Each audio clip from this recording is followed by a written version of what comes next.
Director Ben Leonberg makes his dog Indy the star in Good Boy, a horror film from the dog's POV. Not to be confused with the other Good Boy about the guy in the dog suit that I previously covered, or the Stephen Graham one currently doing the festival rounds, or the Matthew Broderick talking alien dog movie. There's too many movies named Good Boy! Indy stars as the faithful mutt of Shane Jensen's Todd, who has moved back into his empty family home in the country after a health scare. Soon after moving in, Indy becomes aware of a supernatural presence in the house and becomes determined to try and save his owner before it's too late. The story behind Good Boy is genuinely adorable. Shot on a micro budget, Leonberg spent 3 years coaxing the central performance out of Indy, and now it has become one of the most buzzed about horror films of the year. That hard work has paid off because Indy is not just cute, but his expressive eyes that Leonberg often cuts to give him a lot of emotion. And Indy's performance is even more impressive because he's not a trained movie animal, so his responses feel natural and instinctual. It's genuinely surprising how a dog can be so watchable enough that he can carry a movie by himself. And the conceit behind Good Boy is inspired. Anyone who owns a dog knows they tend to bark at dark corners or things that aren't there, and in horror films,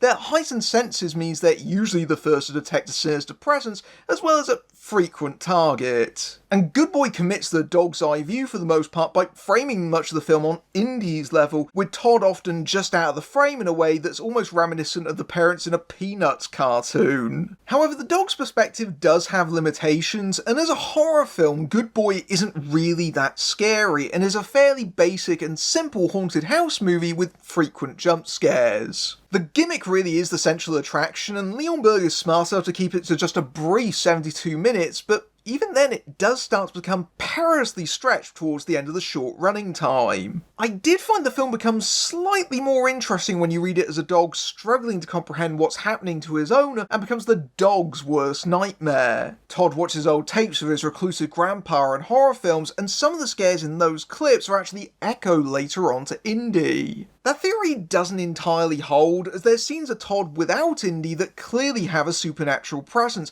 but the heart of the film is the loyalty that dogs have to their owners, even as Todd's behaviour gets more unstable. That's slightly undermined by the fact that Todd's haunted right from the very start, so we don't get enough of a sense of how he was before, nor a lot of characterisation as he gets sicker. There's definitely echoes of Skinamarink, and while a little bit sly, this is a horror film that will especially resonate with dog lovers.